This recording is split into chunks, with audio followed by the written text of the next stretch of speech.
full schedule today. So we're going to start off, and before we get into content, before we get into inspiring interventions, first, I would like to say happy anniversary to all of us at the Youth for Sustainability India Alliance.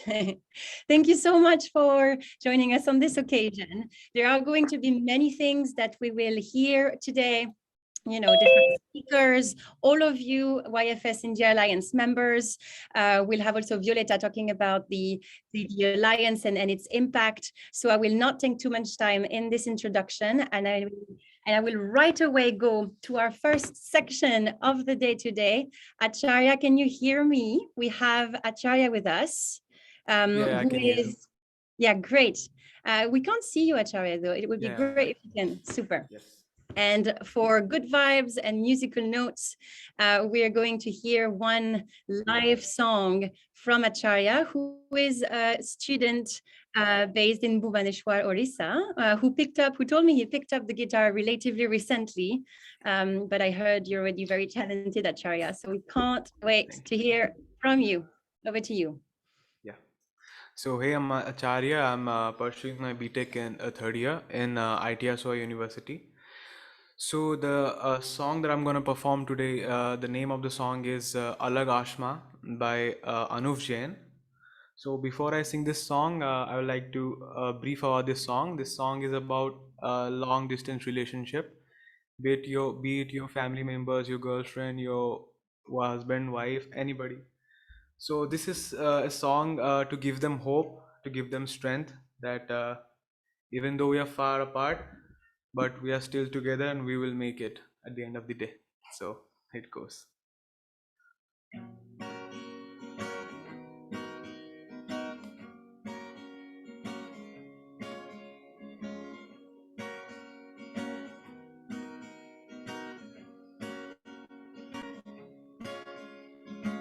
नहीं नहीं है ये बातें सभी तो इस मोड़ पर हम मिले हैं न जाने अब मिलेंगे हम कभी तो रुक जाओ एक पल यहाँ पे ये नर्म चादरों की सिलवटें तुझे अभी बुला रही है न जाओ दूर इनसे ये कहे ये सुकून कहाँ पे है हासिल दिल को मेरे ये है पता कि मीलों का ये फासला है अलग आसमां भी है तो क्या ये दिल न माने ये गाड़ियों की ऐसी दौड़ सा तेरा भी दिल दौड़ता है हाँ जा रहे हो दूर तुम तो क्या मैं ही हूँ दिल का मुसाफिर तो एक बार फिर तू हंस के जरा देख ले मेरी आँखों में मैं कैद कर लूँ हर वो पल तेरा तेरी ये बातें जो है दूर क्या है ये बातें बता क्यों अब दिन भी ढलता नहीं है ना हो तो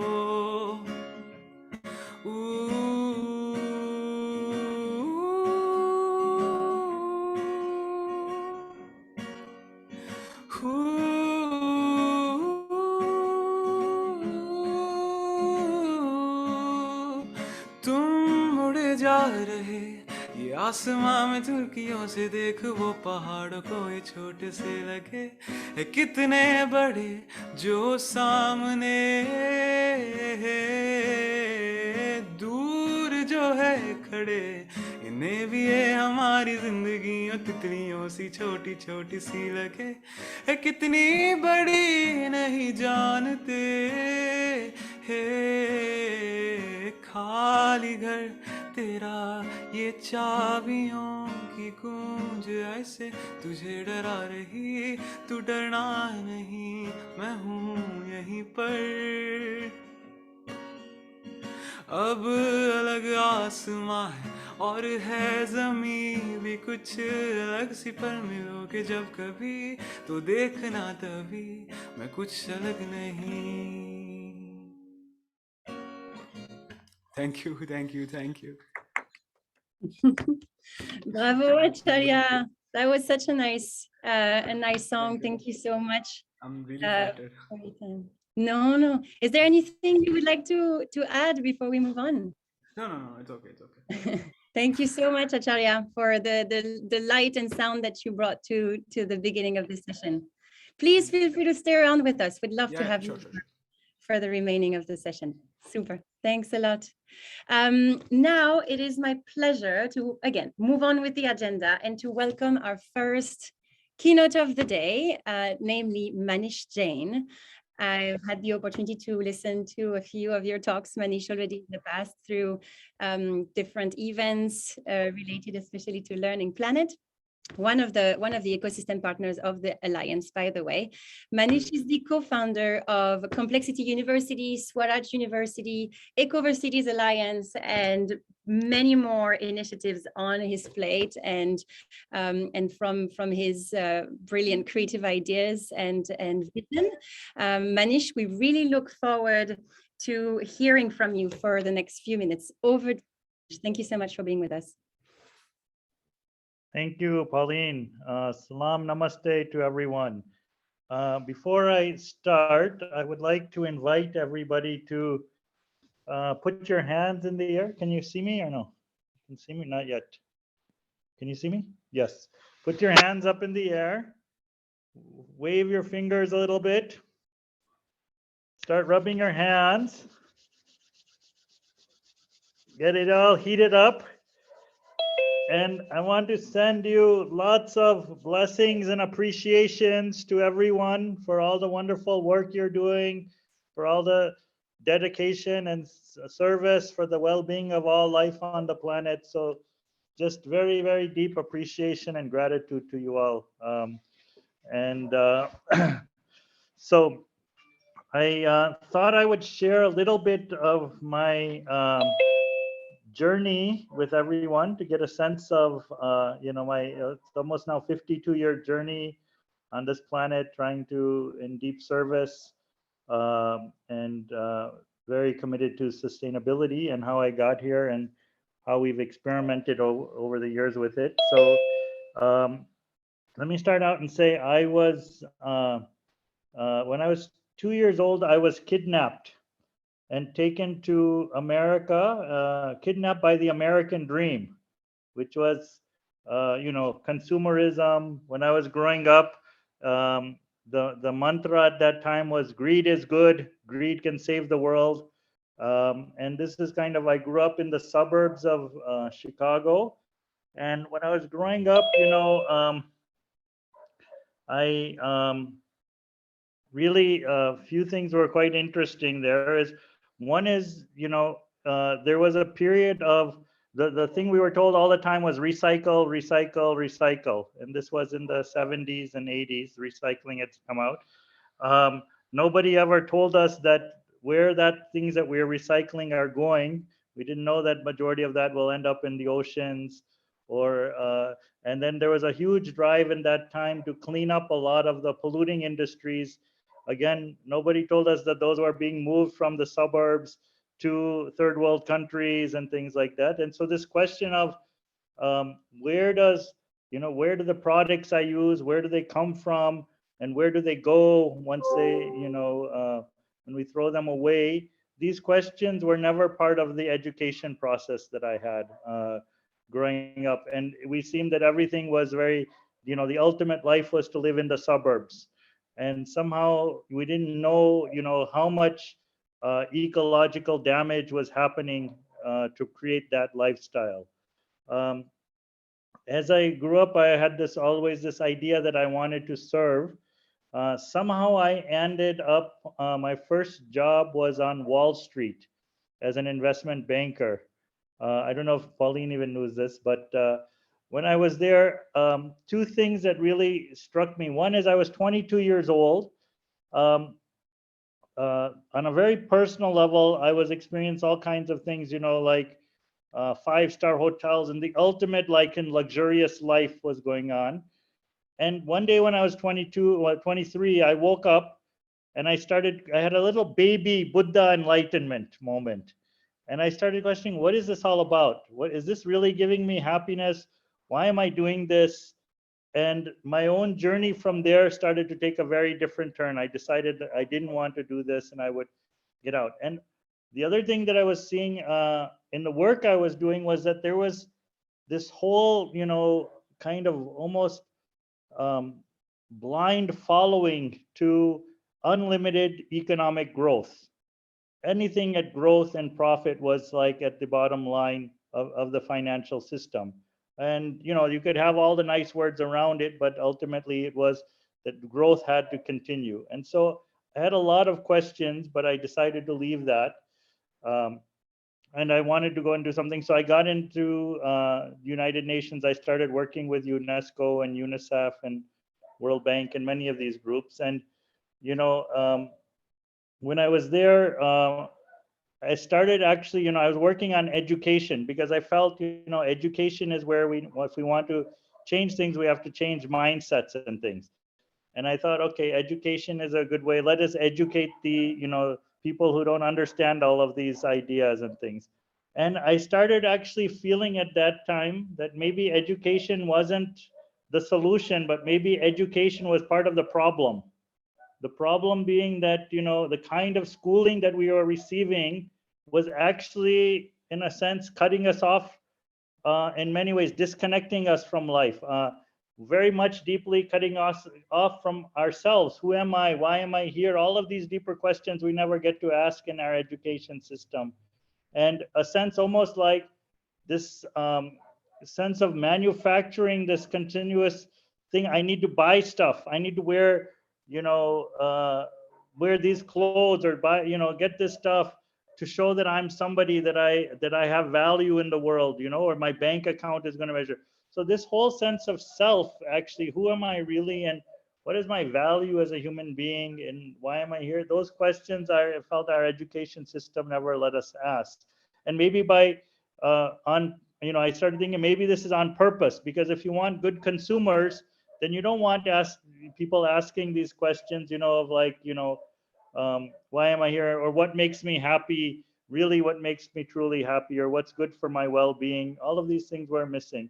And the other thing I noticed very deeply was that my education, I had studied at Harvard, by the way, and my education system that I received all throughout was disconnecting me from my hands, disconnecting me from my land, from my community, from sense of cultural context, from my local language, from my ancestors. All of these things I felt very disconnected from. I didn't know have any, and I felt very deep sense of shame around those things, because those were all seen as traditional or backwards, or and so I really, felt that maybe we have to start to reimagine education. And I didn't know really how that could start. So I decided when I was 28, I resigned from the UN.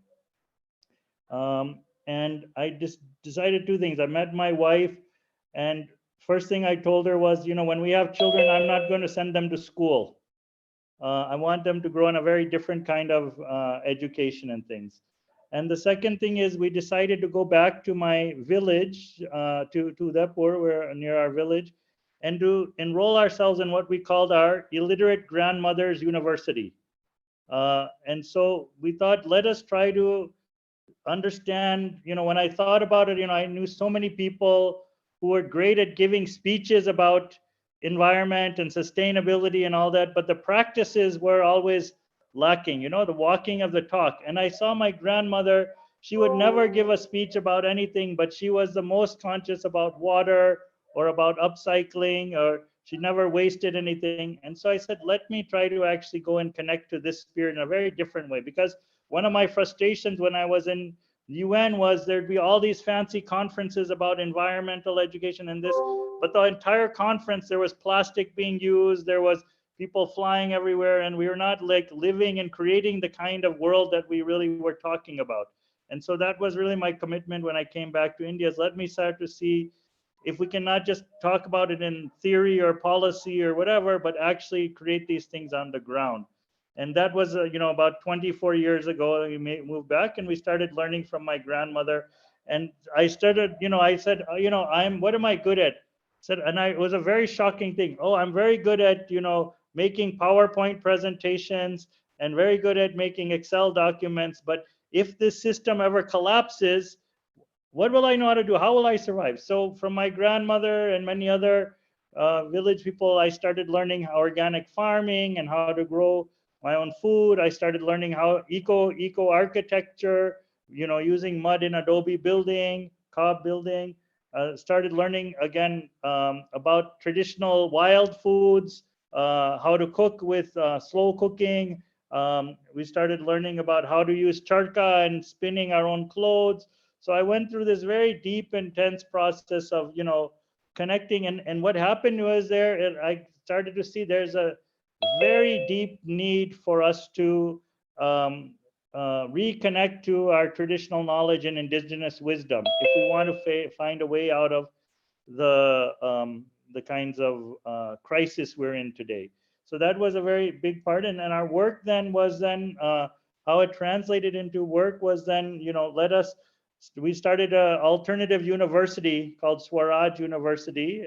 This was 12 years ago, which was where could people come to both understand about themselves, but also to understand and heal themselves. But we talk a lot about unlearning. So all of us, again, so much anxiety and fear and stress and all of these things, which again, as I say, are very good for consumer culture, but not very good for a sustainable culture. And so how do we start to heal ourselves from that? And then how do we start to reconnect to our local ecologies, our local economies, our local culture, and start to create sustainable lifestyles and things? And a big piece of that was at Swaraj University, how do we live in community again? Because I felt myself, many friends of ours were grown up in nuclear families. We forgot how to live in a community. How do you share things, like so much nowadays I hear all the time, even when I was my space, my personal thing, my this, my that. But this we kind of thing I felt is really essential to building a sustainable world. So that, and then out of Swaraj University, we started this whole alliance called the Ecoversities Alliance, which is more than 350 alternative universities around the world in 40 countries, which are committed to building sustainable lifestyles, sustainable, what we call livelihoods. So we make a differentiation between deadlihoods. Most of what we learn is deadlihoods, how the careers of how to destroy the planet. Most of the careers are around that. So we need to regenerate a whole new set of vision of careers for young people, for ourselves, even as of what are the kind of work that is really necessary. Because a lot of times we're still stuck in these models of IAS officer or doctor or engineer, but what are all of those other careers? So we started working on that. The other thing is we've started reimagining urbanization and urban spaces. So part of the, if we compare village and city, cities are far more unsustainable than rural areas. And so how do we start to transform our city? So we launched a whole lot of incubator event programs for people. So we have in our city, we have a program with organic farming where we're working with 500 local farmers to, to keep building organic network in the city. We launched a store which is called Sukun, which every item, nothing costs any money there. It's a gift culture store, a free cycling store where all of the things that are useful can keep getting free cycled around the city. We launched a upcycling store where we take plastic and newspaper and build all kinds of products out of that. We have a very large cycling group where we're promoting cycling across the city. So many innovations like that we try to support in our own city to start to really, I think one of the fundamental challenges, what do we do with urban spaces and how do we rethink them, make them more sustainable? And the third piece is really, I think, around reimagining our economies. So can we bring local investment to lots of the, and move it, move the investments. If we think of our bank accounts, most of the most of the money is sitting there is supporting, again, unsustainable corporations' unsustainable practices and things. So how do we bring local investment to sustainable work? That's what we feel is one thing that's very important to start to experiment. And how do we move around out of this kind of unlimited economic growth model? That's and we talk a lot about it in terms of gift culture, that we move from, you know, this scarcity of the mind, where we don't have enough, we need to consume more, to a sense of abundance. So if a lot of traditional communities, if you see villages, people have this deeper feeling of abundance, trust, care, hospitality. And so we've been doing a lot of work around trying to rebuild that.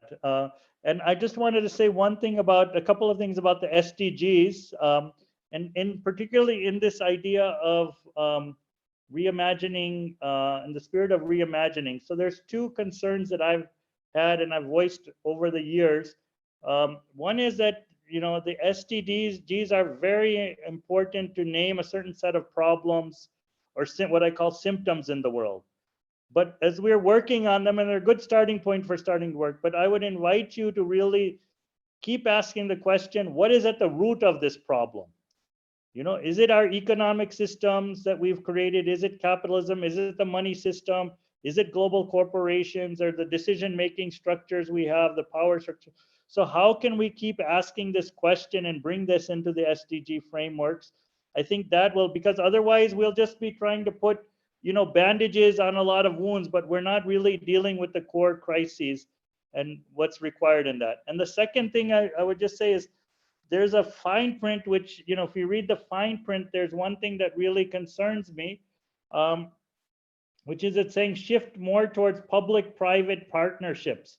And while that may be useful in certain contexts, a lot of what that has meant is shifting more and more things from the commons into corporate controlled hands, you know, and it gives more power to global corporations to make decisions over our lives. And so I think we need to look at that a little bit more carefully when we're reimagining things. Is really global corporations, the World Trade Organization, all of these bodies are making decisions really, which are really highly unsustainable, highly, you know, destructive for the planet. So maybe we should look around that more carefully. So I just wanted to, you know, invite us to really, in just closing, say a couple. One thing is really to move beyond some of the, you know, a lot of the frameworks that we're using these days are what I call techno-utopian. We're thinking if we get the right technology, we'll be able to solve all the problems. And so there's a lot of search, and while technologies certainly do have their place and value, I think the crises we're facing in front of us, they're very complex challenges. They call for us to think very differently about the world we're living in, and the solutions that we need to look at. And so, you know, a couple of things I would just offer is, one is, again, this whole question of what is happiness, what is the good life? You know, we have social movements all over the world, which we're part of, which are really fundamentally, it's a very exciting time for us in humanity, because, you know, we're able to, again, we were before, as I said, the American dream was the ultimate dream. Nobody could question it.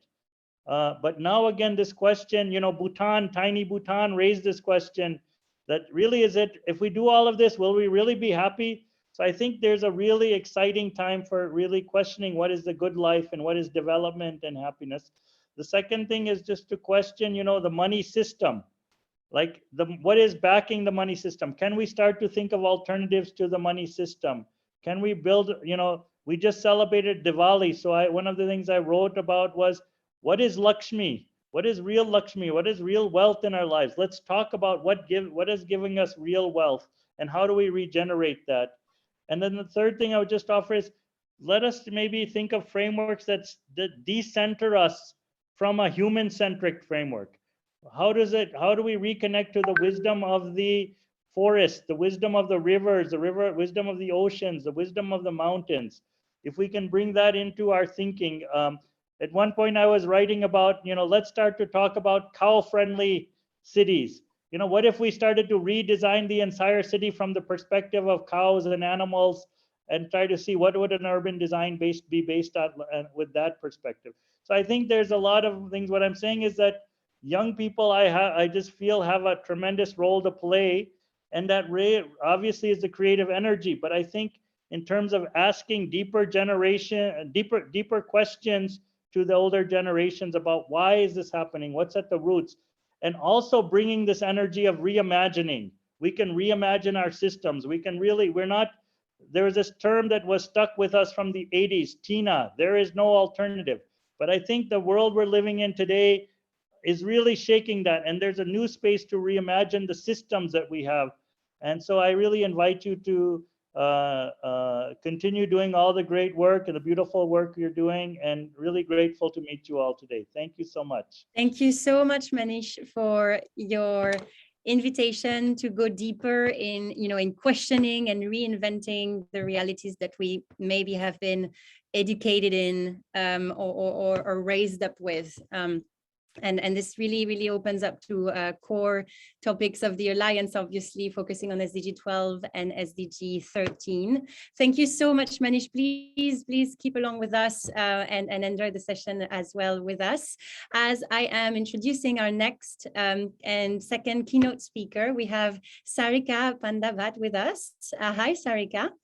Sarika is the director at Nagaro and co-founder of Raahgiri Day, an accomplished architect and urban planner figure in the space of sustainable cities. Sarika, sorry. It's a pleasure to be in touch with you. We haven't met yet, and I'm really honored to be listening to you today, and all of us will enjoy your testimony. So over to you for the next 10 minutes. You're on mute, Sarika. Thank you so much, Pauline. And it's really great pleasure coming back again to this platform. It's I wish it could not be virtual and we are meeting in person, but of course, that enthusiasm, hopefully I will be able to bring in the virtual conversation also. Thank you, Manish, for setting the tone. And I think you have covered a lot about, what need to be done, what need to be and what need to be adopted and what need to be minus from our life, and which is very difficult. I just want to ask, we are 54 people in this whole conversation. How many of us are really willing to, go deep down and, take out some time to work on this area? Like, of course, many of us are doing, but, actually going deep down is ourselves. We are doing, like, for example, I just don't use car and I just try to avoid traveling by personal vehicle or something like that. But how many of us really want to go deep down and sacrifice our comfort zone, which is very difficult, so that is one of my questions to everyone, especially the youth, the people who are really joined recently to the whole conversation, who just started working, because that is the biggest challenge when we are talking about sustainability, when we are talking about SDG 13 or 11 or 10. This is the most important thing. As Manish rightly said, this whole big conferences where people are flying to the conference venue and the kind of waste that we can see during this whole conferences. Are we really talking about sustainability? Are we really talking about climate change? It's a big question. So we need to go back to the grassroots. As Manish said, I'm from a very small village from Odisha. And from a very backward district called Kalahandi district, and all the time I tell the story of my childhood to my daughter. She always pointed, oh, that is now what we are preaching to people, to do that sustainability thing and living and all that. And that is what actually we all need to adapt, because if you see the Indian context, right now India is 1/3 urbanized. Okay, and just imagine in next 10 years, it is going to be more urban than rural. What is going to happen, right? Right now, if I ask someone, any of you, if you can guess, what is the percentage of motor vehicle ownership in India? What is the percentage of people that own motor vehicle in India? personal vehicle. Any guess? 10%. Anyone else? 5%. 5. 5. 22. Last? 21 cars out of 1,000 people. Well, I'm not calculating that, Pradeep, but Kamal is very close. We are 2%.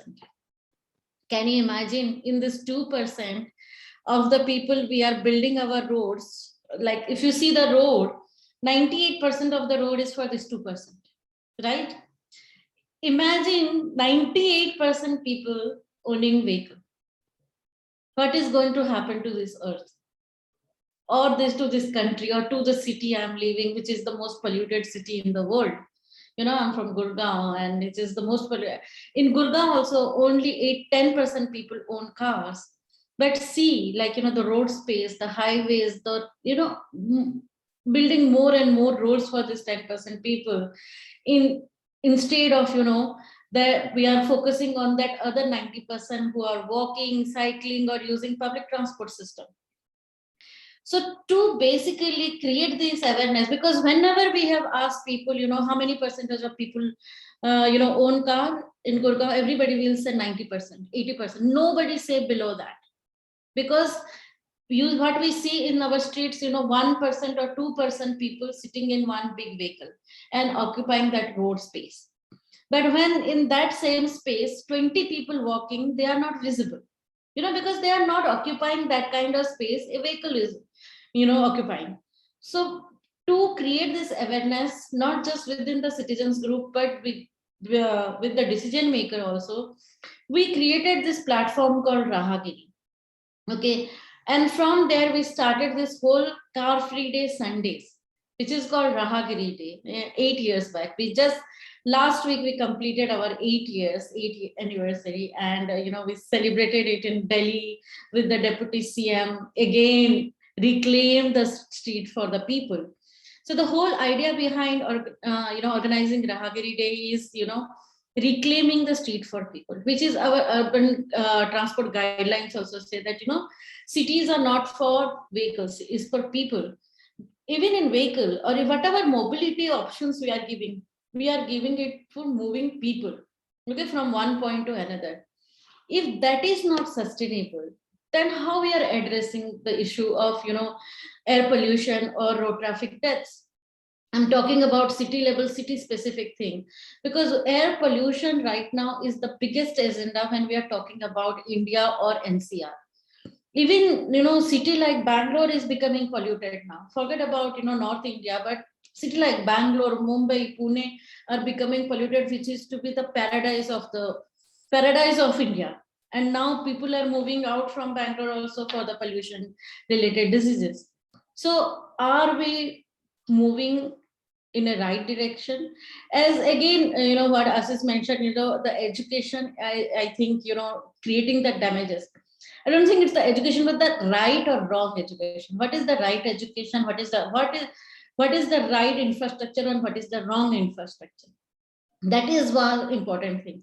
So through Raahgiri Day, what we are able to build is, creating that awareness and inculcating that, for at least for short distances trip, you can walk or cycle. And city like Gurgaon or city like, Delhi also, even what we see that the trip length, that you travel from, especially for your work, is basically, 10 kilometer, 12 kilometer. Even we did a survey of many corporates in Gurgaon. Maximum people, which is 48%, I must say, people live in and around 5 kilometers, which is easily cyclable, right? But the problem is that the decision makers of the city government are not building light kind of infrastructure for this people. Again, we are doing the wrong. We're spending money. We are spending public money, our hard-earned tax money. But are we spending in right infrastructure? There we deep from that campaign of Raahgiri Day, Sundays, creating that awareness of walking and cycling, and we saw a tremendous impact on that. When we started Raahgiri, there were only hundreds. We can count there are only hundreds of cyclists in this city. In any of the city, I must say, wherever we did Raahgiri. Now we see in thousands that people are cycling in the early morning, and especially post-COVID, more and more people adopted cycling actually. As many of them for the fitness, many for recreation, but still, as I said, only 10% people own vehicle, and out of that also only 5 to 6% people use every day. Rest of the people either walk, cycle, use public transport, paratransit, and multiple things. So this is, then we thought of, from this awareness, how can we work with city government and deep dive into solving the problem. Here we are created enough awareness that, this city needs this, walking, cycling, public transport, but how to do that? Because everybody knows the problem. Somebody has to come out with the solutions also. So we work with the development authority here, municipal corporation, and we started redesigning the streets. So from one street to now 10 street, we are helping them on designing the street where we can have equal space for pedestrians, cyclists, and how to improve the existing infrastructure also. So last year we got a 10-kilometer cycle track in Gurgaon, first cycle track dedicated, where it's called an empty corridor, 5-meter wide, where you safely cycle and walk, and now we can see a lot of people using it. Second, we are developing a complete street in the industrial area of Gurgaon, where again the authority is supposed to cut all 500 fully grown trees and doing the road widening, because they always see traffic jams. But after the survey that we did, we realized that only 20% people use vehicle in the street, and 80% people either walk or cycle, and we have enough evidence of videos and all that. How the problem is that in that 2-lane road, so many people are walking, cycling, and then the vehicle. So we said, we don't need more roads. We need to segregate this fast moving vehicle to slow moving. So through CSR, now we are doing that. We stopped cutting off those trees, and we redesigned the street with proper cycle track, footpath, bus lane, bus stop, with e-vehicle charging stations and everything. The work has been started. The construction work has been started, and finally we able to save those 500 trees. So there you can, how you can actually work with the government to do the right thing. That is important actually. So awareness is beginning, but sitting on their head is the most important thing. And it is not one day, one night kind of thing. It took us 7 years. It's a constant poking into their heads and constant effort. And again, it is not me or 5 of us. It is how we have built up this community in Gurgaon.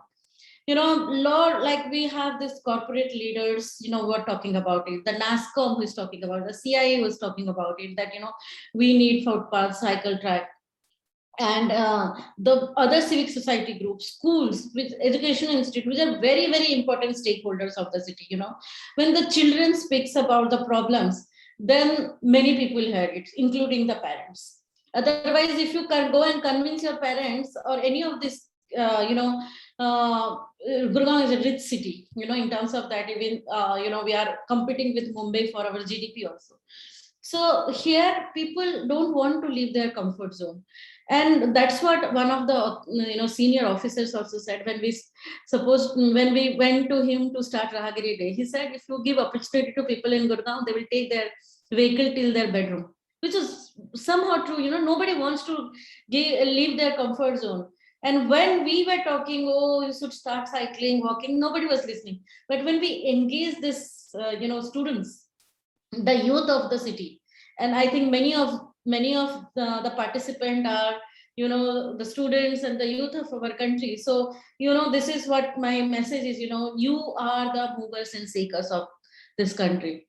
You can bring that change, not us. We can just help or support or whatever, but your voice is so important. So when these 5,000 school students came out on street and demanded that, they need cycle track and footpath and they want to cycle to school, there, where actually we were able to push the government to start Raahgiri.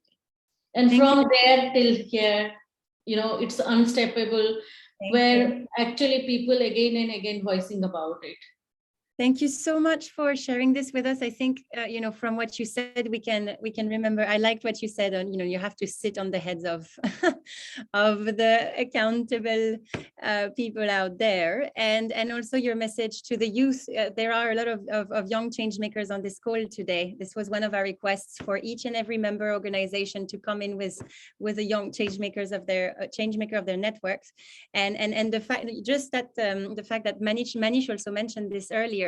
The power of the voice of a child or a youth that maybe a bit more naturally questions the status quo can be super powerful. So thank you so much, Sarika, for being with us and sharing your story. Thank you so much for inviting. Thank you so much. Thank you, Sarika.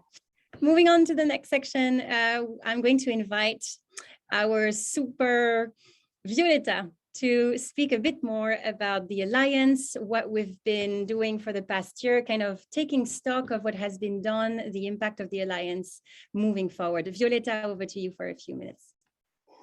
Thank you, Pauline. Thank you all for joining us today for the celebration of the first year of the Alliance, Youth for Sustainability Alliance, which our name indicates, has a youth on the core of as agents of change. I'm just about to share my screen to show you. All right, just wanted to make sure it's all good, visible. All good. Yeah, okay, great. So we have started this alliance with a single thought in our head to bring together organizations who are already working on the responsible consumption and production and climate change, and youth on the other hand. So let me show you what the year in the review, what happened over the last 1 year since we started. So I'm very happy to let you know that, when we started this alliance 12 months ago, we said to ourselves, let's bring together by the end of this 12 months 50 members, and I'm very happy to announce that we have made it happen. We have 50 members with us on this platform. Just today I had a call with a 50th member, Ankita. I think I saw you here, so welcome to the Alliance. We kept in mind to bring together stakeholders from different areas. So we have youth-focused organizations, education, sustainability standards, research, social, civil society, startups, all different kind of members. We have organized 9 meetups. The first task for us was to, in a way, start engaging with one another, start to knowing which organizations is doing what are the possibilities of collaborations. So we made it happen that 24 Alliance members already presented what kind of great work that they do, what is the support that they are seeking for, and all of this is recorded for those who couldn't join us live in our resource section to review later. Once the COVID restrictions were not so strict, we also managed to meet, and we met 4 times, once in Delhi, once in Kolkata, and twice in Goa. So it's always great. You must probably all of you agree for that it's always great to connect physically, personally, face to face, and to get to know each other a little bit more on the personal level as well. And for that, I would like to encourage all of us that whenever we travel, it's good to connect in other cities with other members as well. We have also organized 3 master classes to bring a little bit more knowledge from outside for the work that we do, and each time we got a really good response in terms of the speakers, and also to how to connect for further detail expertise sharing from each one of them. We have organized 2 sessions where core of the sessions were members' experience. One just recently, thanks to CRB hosting us during their event, why should sustainability standards engage with millennials? 7 members were there, and obviously youth, we always have that in core to keep in our conversations, youth as well. And the other one, thanks to Econor, thank you Kapil for this opportunity, sustainable campuses, where 4 members were sharing with us the amazing work that that they do.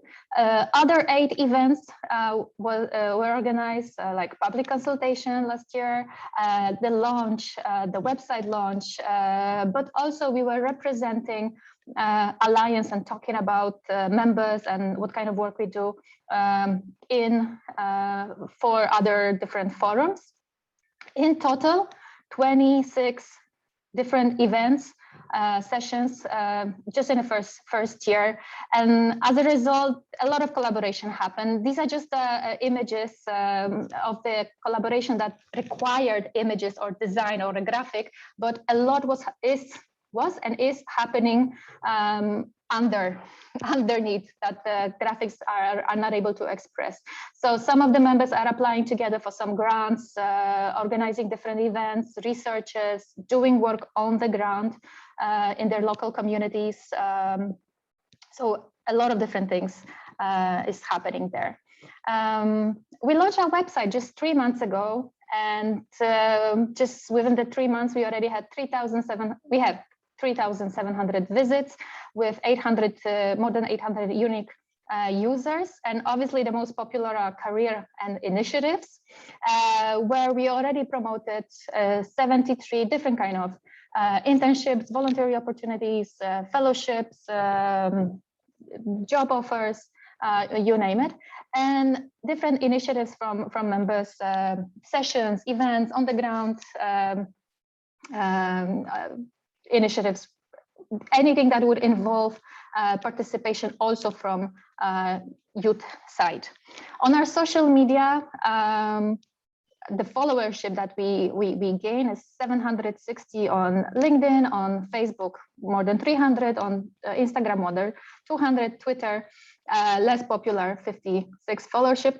But what is not a surprise is that on LinkedIn, we have the most, it's the most popular platform for our alliance. And just to give you a couple of ideas of what happened there is that just the first post ever that we have made about the launching the alliance, 1,800 impression, about our website, 1,200 impressions. When we were posting about our masterclasses, 1,800 and more than 200 clicks. When it comes to our offline meetup in Delhi, more than 5,000 people impression, and posts like when we announced the members of RSPO, almost 4,000 impressions, and just the recent Rainforest Alliance job opportunity, 7,000 impressions, 400 clicks. So I hope, Bhatt, that you will get a good pool of candidates for your new colleague or joining. And events like Global Shapers, where Pauline was a part of it, 3,000 impressions as well. So, you know, all of this, you should know that all of this happened with the work of 10 volunteers, youth volunteers, who are making sure that at least 1 or 2 posts per day are there to promote whatever the members are doing, whether it's initiatives, event sessions, or a career in jobs and internships. But at the same time, they are struggling with the school and parents' pressure in order to make the exams and score on the exam as high as possible. 5 of us at the steering committee and the secretariat, who apart from doing all of this are running our own organizations and initiatives. And obviously members who in their own capacity, their own space that they were able to create, especially through the working groups, help us to make all of this happen. So big thank you to you as well. And as a token of our appreciation, as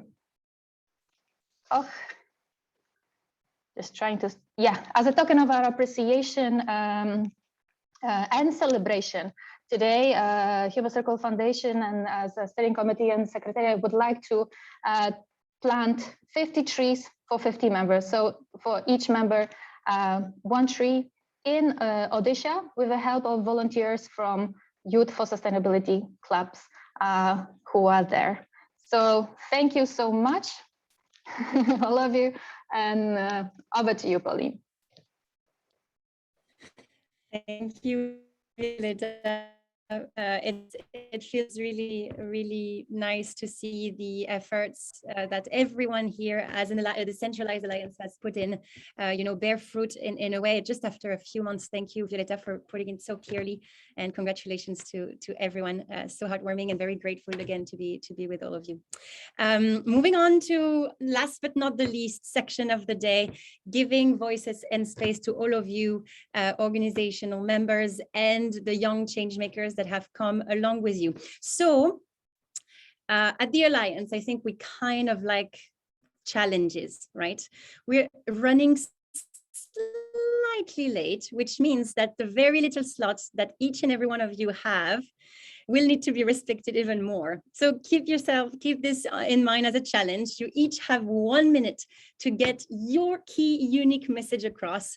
Consider this as a fireside chat where you want to get your message across and you have just a few seconds to do it. I will call each and every organization in alphabetical order. Your 2 speakers, accept exceptions, but your 2 speakers per organization.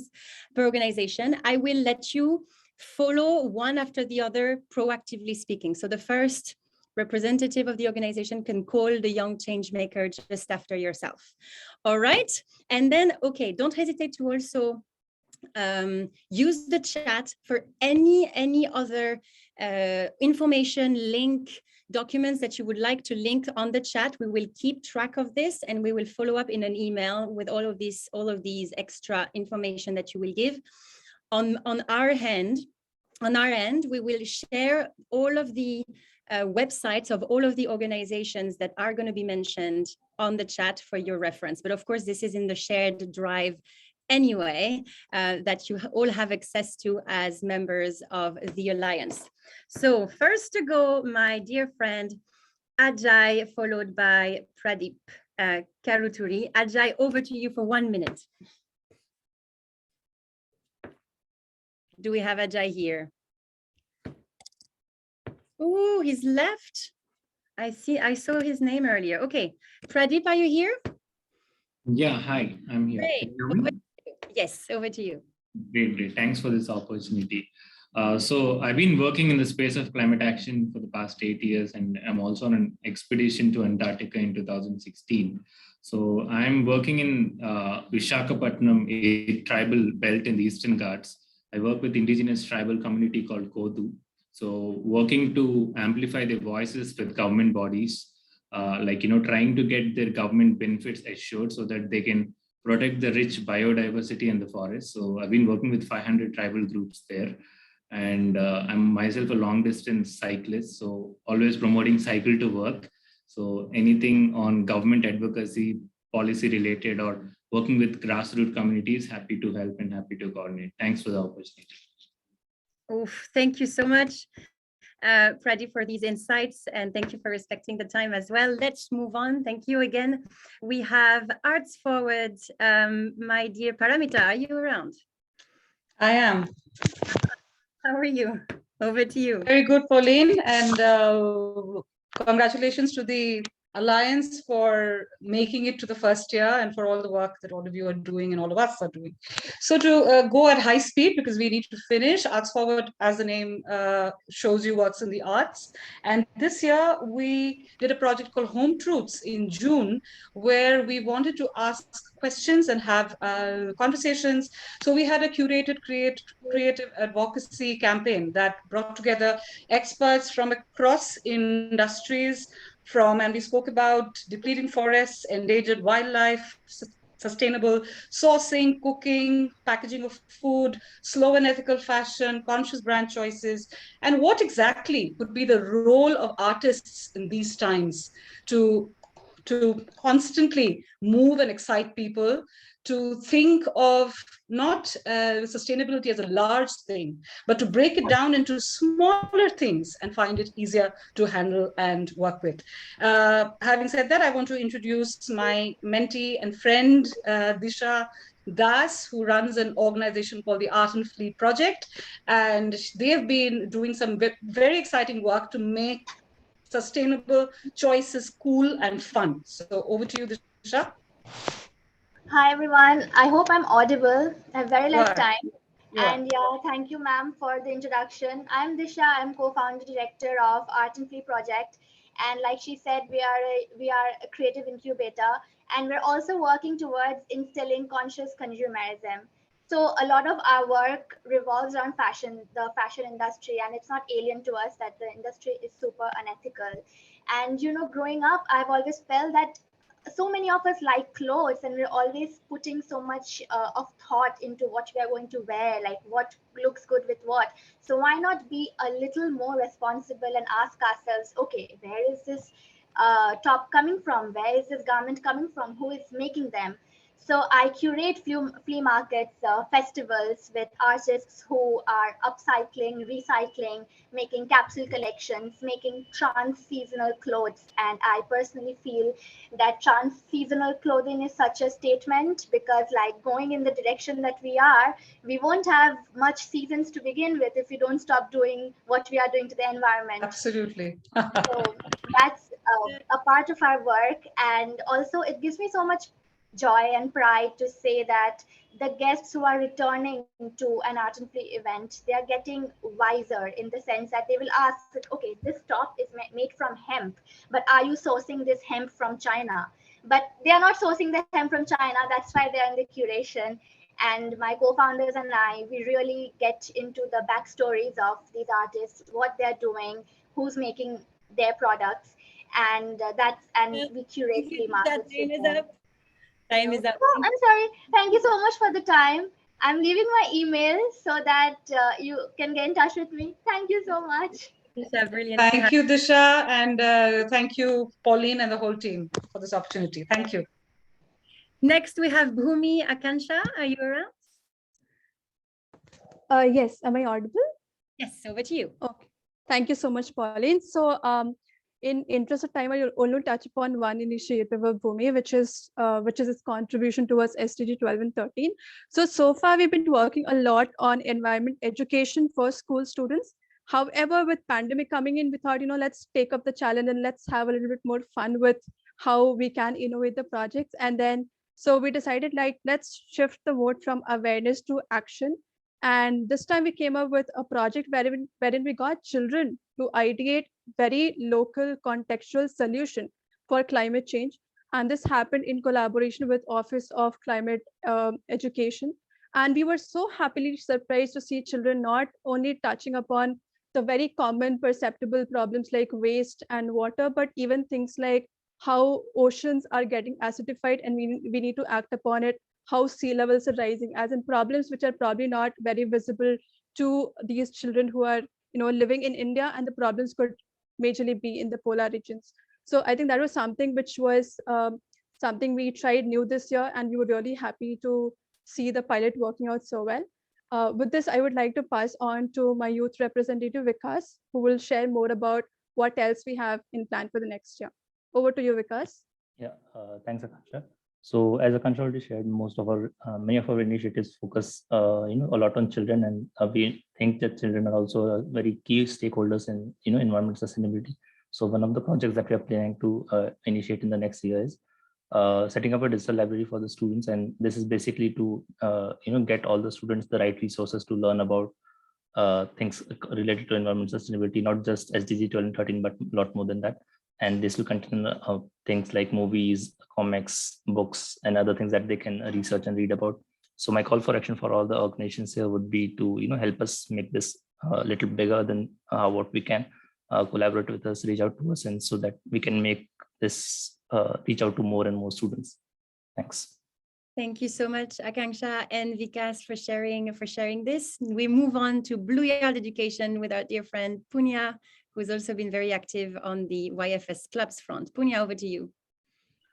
Thank you so much. And I'll stick to the challenge by Alliance.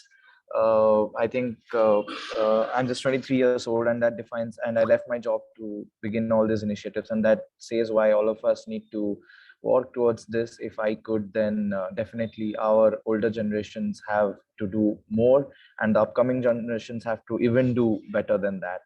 So at Blue Art Education, we are doing a lot of activities, including some things like the fellowship on behalf of RSPO, the Climate Olympiad for class 6, 7, and 8 students. Of course, the YfS clubs who are doing great started with 6 volunteers, and today we stand at 420 plus volunteers across 21 cities, doing some amazing collaborations, using different tools like sports, music, culture, poetry to promote sustainability, sustainable development goals number 12 and 13. And over to my very dear friend and sort of a mentor, who's a tech giant, Ramik, who's present in this call as a representative from the YfS clubs. Yeah, thank you so much, Punya. First of all, happy anniversary, everyone, to all the YfS India Alliance members. It's a great journey for me with YfS India. Punya just called me one evening and he was like, Ramni, can you lead the tech work into YfS India? And I was like, oh, I'm not so much techie, but if you say, that's a new role for me, because I am completely unaware about sustainability and climate.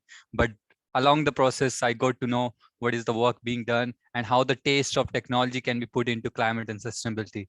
So it was great working with the Punya as well as YfS as a whole. And thanks to Kamal sir and Violeta ma'am for nominating me and always giving me such opportunities where I can expand my wings. With respect to YfS, I also volunteer for Atal Innovation Mission and IEEE as a part of Amazon Web Services. So over to you, Punya. Thank you so much. Thank you. Over to you, Pauline. Thank you, Ramni. Well, Pauline had to step out for something urgent, and she has given me the difficult task of trying to finish this event in the next half an hour, which I have reluctantly accepted. So I will not take more time. Just a quick introduction. I represent Human Circle as well as the Roundtable on Sustainable Palm Oil, and I will be your moderator from here onwards.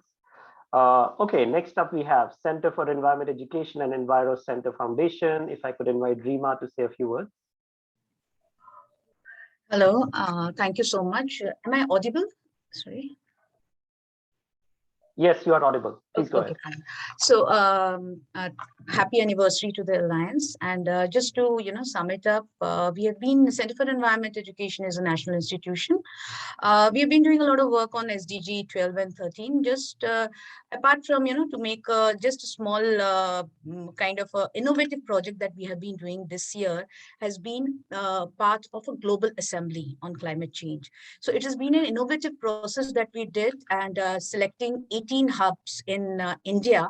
And this has been kind of a deliberation and initiated a global conversation with citizens. And the proposal has been a part of COP26. So the process is going on, and it's a very innovative process. I think I'll give a link in the chat and people can have a look at that. And apart from it, some scoping study on temple waste and informal rag pickers also we did in this region. So I'll just pass on to Akash, who is associated with us as a young change maker and doing his internship with us. Akash. Thank you, ma'am, for the introduction. Good evening, everyone. Akash Goswami from this side. I'm currently pursuing MTech dual degree in the field of biotechnology from KIT University, Bhubaneswar. I am glad to say that I am doing my internship on sustainability topic from CE Kolkata under the guidance of Rima Banerjee ma'am, project director of CE East. During my childhood days, I had keen interest of being a researcher. As years passed, the aim took a wider shape. I nurtured my ideas and finally got an opportunity to study in a reputed university in KIT in the field of biotechnology. My passion for biotechnology increased when I got exposure to the world of genetic engineering, molecular biology, and many more. With sustainability in background as a researcher, I plan to solve debilitating human diseases, for example, idiopathic pulmonary fibrosis, cystic fibrosis, lungs disease caused due to the climate change using biotechnology as a tool.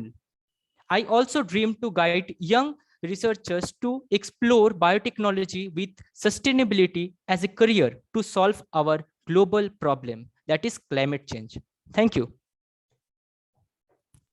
Thank you so much, Akash, for sticking to time. Next, we have Center for Responsible Business. And over to you, Bhavya. Thanks, Kamal, and congratulations to everybody. I would quickly move on to the thing. So, CRB is an organization, it's a think tank that was developed in 2011. We just completed 10 years last week. The work that we've been doing other than with the youth have been, other than internship and mentoring opportunities, and also partnering with B schools nationally and internationally. Specifically talking about STT 12 and 13, for STT 12, particularly linking to STT 12.3, we've been working on food loss and food waste. As CRB, we're trying to convene stakeholders from across the value chain to understand the need and potential for solutions for food loss and food waste. We've also been documenting case studies and preparing brief papers to highlight the issue. The issue basically is that there is a need to manage food loss and food waste in the country. Other than that, we've also developed partnership with like-minded people, such as like-minded organizations such as WRI.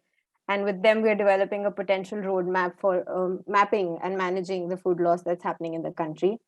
One of the current things that CRB just started working on is to develop a sustainability framework for FPOs, which basically would focus on sustainability as a whole and try to link it to agriculture and food waste. In SDG 13, this is a project that we're going to start now. It's called the Crest Project. It's first of its kind coalition. It's developed under the Food and Land Use Coalition, or FULU, with WRI. And it basically looks at linking sustainable land use with trade policy. Just before I finish, just a quick message, because we're talking about SDG 12 and 13. As a youth, they have a very important role to play. Like when we talk about food waste and food waste and food loss, you can actually not just manage the food that gets wasted, but you can also work on reducing the quantum of food that's wasted on a regular basis. That's about it. And thank you and congratulations once again. Thank you so much, Bhavya. Okay, so if I could suggest, if the rest of the people coming up, if you could focus on call to action for Alliance members, so Alliance members know what to do to support you, and the other would be call to action for the youth watching this now or in the future. With that, I'm happy to invite Climate Collective, if we have Sabarmati from there. Not sure. Sabarmati, are you here with us? Probably not. Let me move next to Climate Interactive. Bindu, are you here with us? Yes, yes, I see. I'm here. Yes, hi, please everyone. go ahead. Yeah. Thank you. Congratulations, first of all. I was in a break in between the establishment a year ago, and I have come back now. So maybe in between I missed some of the updates, but happy to be here back. So just to set the context, I work with this organization called Climate Interactive, and it's a not-for-profit think tank which is based out of the DC but works globally. And we develop interactive climate tools together with our partner MIT, and all the tools that we develop are free, of course. All the resources are out there in our website, which I will link later in the chat box. But the core idea here with the tools that I'm working with is to help people see the holistic picture, especially when they are addressing climate change. So these tools that I use, which is developed by Climate Interactive and MIT, gives systems insight which are relevant for policy making. And a lot of our users from around the world in more than 80 countries consist of a good percentage of young people, which is great. So I think just to wrap up, my call to action would be, there are resources like this which are available for people to see things holistically and think in systems. So just encouraging everyone to find out resources and find out the tools which does not focus on like one miracle solution, for example, but try to see like what can be done in the time that we have to meaningfully address climate change. So I guess I'll be reaching out to many of you individually later for potential collaboration and partnership. But for now, I'll wrap up and just say that I'll link the details in the chat box. Thank you and congratulations again to all of us. Thank you, Bindu. Moving forward, we have Complexity University. If I could invite Vidushi to say a few words. Is Vidushi here with us? Or someone else from Complexity University? Seems not. Let me move on to D2O Learning. Anuj, are you here? Yeah. Hi, Kamal. Hi, everyone. Congratulations. Yeah, congratulations to everyone, and a happy anniversary to all Alliance members. So I'm representing company D2O Learning, and we are into this sustainability courses that we are providing to all the college students and the professionals. And the last year was very good because we reached out to various colleges. We collaborated with them for their curriculum, providing them internship opportunities to colleges and their students. And we collaborated with various organizations like CPWD in India and for the building projects. And the things which motivated to us is like our community, because D2O scholars, like whoever joins our program, they became a part of our community. And now we have 300 plus D2O scholars across the India and across the world. People joined our courses from different part of the world as well. And our team supported a Solar Decathlon India. I think few people are aware, Solar Decathlon India Challenge, which is organized by IEEE. So we supported a couple of teams, and one team was in the final of the Solar Decathlon India. And this year also we are supporting a couple of teams for this year challenge. And through this climate programs and all, I got an opportunity in the representing South Asia in G5CN Climate Ambassador Group. So I was a part of that cohort of 2021. I request if you people are also interested, you can be a part of 2022 climate group as well. Now, I request my team member, Muskan, if you can share your views. Thank you, Anand sir, and thank you so much for providing me this opportunity to speak on such a big platform. So, hi everyone, this is Muskan Kapoor, and I'm a part of Design to Occupancy, the assistant concern of D2O Learning. So I would just like to emphasize on mainly two facts for SDG 12, that is responsible consumption and production. So like being a girl, even I have a growing urge of buying new clothes and buying stuff, and as Disha had emphasized on the same point, I would like to say that I think our generation has I've observed that there are a lot of thrift shops on Instagram these days. So I think that's a really good utilization of that social media platform. Although it's not a very new idea, but still. And other than that, I think there should be more of zero waste grocery stores, and which are very difficult to find in a developing country like India. So like that would be a really great help for us as consumers, or the middle class man. Other than that, for climate action, I would like to say that we are working in Design to Occupancy towards green building certifications, which contribute around 40% to the emissions of CO2 and energy consumption. So just one last point I would like to say that is we need to incorporate the climate action, and we need to incorporate all this in the education system, and not just as a simple chapter, but as a lab or as a hands-on skill training, because I feel that education is the only panacea for mainly all these this world's illnesses and evils. Yeah, that's all. Thank you. Thank you so much, Muskan, and also for your call to action of making it a full-fledged subject rather than just the chapter. Next, we have D-Calorie Energy Consultant. Do we have Varun? I don't hear. Varun, are you here? Yes, we can hear you now. Am I audible? Yes, please go ahead. Hello. First of all, a big congratulations for the background noise, as I am traveling and I really wanted to join this anyhow. And we at Deep Calorie are elevating the role of green building beyond environment and focusing more on health and well-being benefits. And if I talk about this year was really a roller coaster ride for all of us, and lots of learning and experience along with. And if I talk about some achievements, so really we have some good achievements regarding the projects that we had done. We have set 4 national records with Indian Railways for 4 projects. And Joku is one of the projects we got the platinum rating with highest points. And Ajmer carries workshop again. And then today I'm traveling and we have recently completed Chittorgarh railway station gold rating in less than 2 months. So it was like a very it gives us energy to do more towards the environment and so we can move forward in a long way. So I just want to over to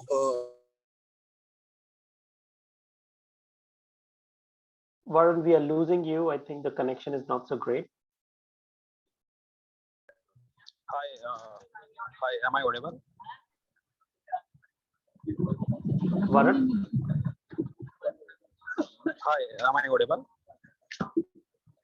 Yes. Yeah. Hello, everyone. First of all, congratulations to all of you. This is Dinesh Verma from the Ecoversities. And first of all, I'm very glad to be part of that successful, wonderful Alliance of Sustainability. If I talk about my dreams and plans for 2022, which just Varunji asked in the morning to me to speak something on it. There are a lot of plans based on sustainability. Yes, I am also very interested in working towards a sustainable future. First, of course, focusing to increase the green building movement, definitely like what we legally do. Apart from this, I am also a BW certified energy auditor, always looking forward to use my expertise, what I have achieved in the past. The topic net zero is very in nowadays very popular, and I am focused to work more on net zero energy, water, waste, carbon for different kind of sectors. Through energy audits, I'm focusing on detailed industrial energy audits, how to reduce the energy consumption in the energy intensive industries through possible energy efficiency measures with some innovative technologies available in the market. So Dinesh, yeah, Dinesh, I'm thanks, sorry, thanks. I have to stop you. If you can mention more Okay, details no problem. in the Thank chat, you. that will be great. Okay, no, that is okay. Thank you. Thank you so much. Well, I have to do this. I want to give everyone a chance who's here. No problem, no problem. And if you have more details, please use the chat function, of course, and the links and everything else which is available there. Yeah, sure. Next, we have Eco Clothing India. Do we have a representative from Eco Clothing? I don't hear any. Okay, let me move to Eco Foundation. Sorry. Hi. Yeah, we can hear you now. Please go ahead. Yeah, so we're doing great. We are very excited today since this is the anniversary today, and many congratulations to all of us. What we're excited about right now is that through the last year we have been able to save over 30 crore liters of water, and we are moving towards a zero waste brand, and we are expanding into multiple segments, and we have a lot of support from the YfS team and members. So this year has been very rewarding, and we are looking forward to it. Thank you so much, Apurv. This is great to hear that you have been making use of the Alliance reach and the members and the networks, of course. Moving to Econor Prakriti Sustainable Building Services. Do we have a representative from there? Yeah. Hi, this side Kapil. Thank you, Kamal. This side Kapil. Hello, everyone, and many congratulations for the first anniversary of India Alliance. It's great to connect with so many organizations that are working in sustainability and for the cause. My name is Kapil Migdani. I'm the founder of Econor and green building platform to support everyone in getting all the resources in making a green building at the same platform. We are proud to be the member of YfS India Alliance from last 10 months. We became member in March 2021 and together contributed and understood about the YfS mission. And I have taken responsibility as co-chair for digital outreach and contributed at some level, at some extent. In the upcoming year also, I would like to contribute much at my part. So I got the support from the YfS, and along with that, we have organized some campaigns, that is Econo Green Marathon 2021, to highlight new developments in green buildings by launching various new and innovative green building products. Also, we have conducted various sessions related to sustainability along with the support of YfS India Alliance. Many of the partner organizations also supported us. We have together hosted Sustainability Awards 2021 in which we have highlighted the work of various organizations in the domain of sustainability and felicitated the sustainable heroes. Our organization is working on Sustainable Development Goals 12 and Sustainable Development Goal 13, that is sustainable consumption and production by promoting and selling the sustainable products. Also, we have contributed in making sustainable buildings and lowering down the climate carbon emissions by making and supported more than 100 building projects. So the building sector emitted more than a third of global energy related carbon. And so that is a growing sector, and we want to contribute by making a more and more sustainable buildings. So my message to all the organizations is to just love the work that you're working on, focus on the path of sustainability that you're working, definitely will succeed and contribute in the mission of sustainability. Just focus, and definitely one day we'll be able to contribute at very good level for our future generations as well. And any support required in the green building domain, do let me know. We are available always. So our platform name is econaut.com. Our parent company is Prakriti Sustainable Building Services. We are working for the Prakriti. So I will not take much time. I would like to invite the youth representative from my organization, Mr. Preet. He's my colleague. I'm working as a sustainability outreach manager with us. So over to you, Preet. You can introduce yourself. Thank you, sir. Hello, everyone. My name is Preet, and I will not take much time, but directly come to the point. So, our mission for the 2022 is to focus more to make people aware about green building solutions and make feasible to everyone how they can contribute to be a green building consultant or to more knowledge about green building. So we are focusing upon the community building part of our economy to develop a community where these people who are want to learn and explore the field of green building and the new change makers like us who want to contribute in this revolution, so can contribute more and take more knowledge about the people who are already been experienced in this building. So we will connect with the companies who are working in this revolution of green building solutions and will make people more aware about these solutions. So this is all from me. Thank you so much for the opportunity, sir. Thank you so much, Preet, for sharing your experience. Moving next to Jan Lok Kalyan Parishad. Do we have a representative from there? Is Kundan here with us? Yes, thank you. Thank you for the opportunity.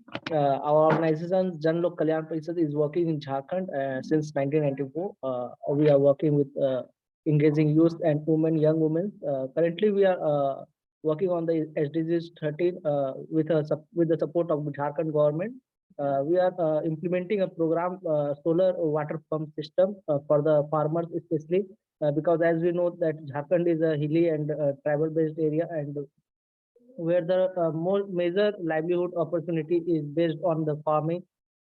So this project is supporting the young women who have land of minimum 1 acre, and just the program is supporting to collect the water from the well and from the collective of water which is collected from the rain water, as we can say. So this support system helps to reduce the use of diesel pump and the electric pump, which is used and one of the most harmful, which provides one of the most harmful effects in the environment. So we are working on that. Another, we are working on the plantation program with the support of local youth by engaging local youth and young women. Currently, we are planting a tree in the 100 acre of land which is already completed, and next year we are planning to do it in the double by multiplying this into 2. So these are our work, and currently our organization Jan Lok Kalyan Parishad is providing an opportunity of internship to the agriculture student who have graduated from the agriculture sector.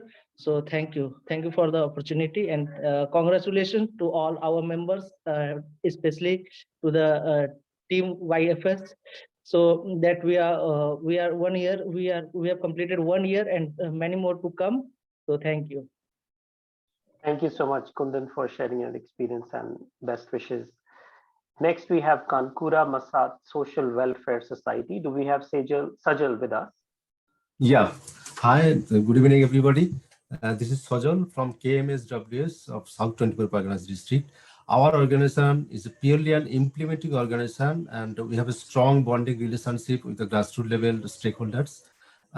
Since the last 21 years, we are doing some different type of multi-purpose activities and projects. And last year's Cyclone Amphan has flowed in our area, particularly South 24 Parganas District and the Bay of Bengal area. So as we are based on that area, this year we have planted 10,000 saplings in different Gram Panchayat and different blocks of South 24 Parganas District. And more challenging is that we have to be revived almost 90% saplings, and we are maintaining these saplings, and throughout the year we will do it by watering, gardening, and other activities.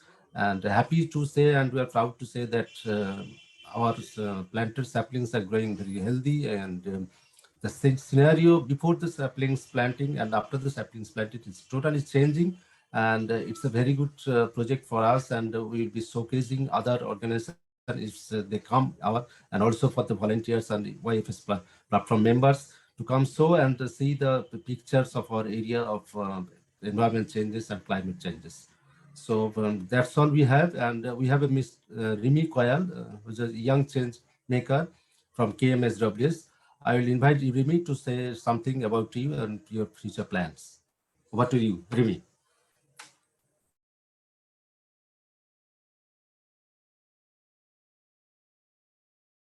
Do we have Rimi with us? Yeah, she's there. Hi. Yeah, tell me. I'm Rimi Koyal. Thank you give this opportunity. Kankura Morsa Social Welfare Society works for development of our society and educational part Tia school of this society where I studied, and I achieved a scholarship for HS this society. And I also associate with KMSWS. Actually, my desire to do social work has been created from being associate with this society. Now I am working on senior government project. This is a big platform for me. At the same time, I try to give some positive vibes to the adolescent for our area, so that they can positive development themselves. For the example, no one decide to get married before the age of 18. And their decision is being taken seriously at home, and they want to do vocational training, example beautician, stitching, etc. Actually they want to be social development, and I want to try their mental development. Thank you. Thank you so much, Rimi, for sharing those thoughts. Next, we have Sama. Do we have Alpa and Kedar with us? Hello, good evening, everybody. This is Alpa from Shama, and this is our brand name, which is a Sanskrit name, means pure as God. And we are an e-commerce startup, where we inspire people to switch into a more eco-friendly products, where we have curated few of our products from crop waste, which is the major reason for the pollution.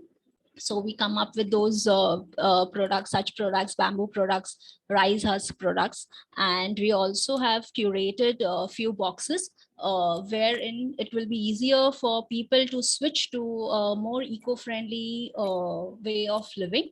Like the home box, office box, and travel box. So whether you are traveling, whether you are at office, you can use the boxes and switch to an eco-friendly option. Also, we have come up with a new concept of gifting, where we inspire people to switch to a more eco-friendly gifting.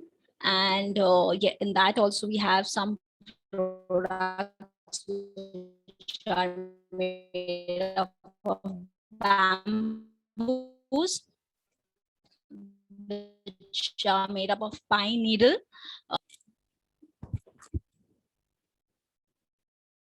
Alpa, I think we were losing you. Are you done? Oh, yes, yes. Okay, thank you so much. Moving on next, live project for you. Do we have Elodie here? Yes, absolutely. Good evening, Kamal. Good evening, everyone. So just to present briefly LP4I, which is funny is that initially we're more focusing on other SDGs, like 4, 5, 8, 10. So working towards education, gender equality, decent work and reducing inequality, but with the Green Villages project, which was born in 2014, we are reaching also other SDGs such as 12 and 13, because in rural areas where we work in the Green Villages, we realized, such as Manoj was saying in the beginning of the event, that was interesting, that the frugality and the sustainability can be a little bit lost in our modern times, sadly. So our achievements on 2021, I'm going to speak for the West Bengal. Since July 2021, we've been able to welcome 65 young women between 18 and 25 in our green village, meaning it's a low residential lifestyle where they are in training with us, getting knowledge about decent work, getting knowledge about their soft skills, but also about how to be responsible about your consumption, how to be involved in climate action. And more especially, we are having micro businesses that they're working on to get that knowledge about decent work. And so one of these micro businesses is the Sustainable Development Company.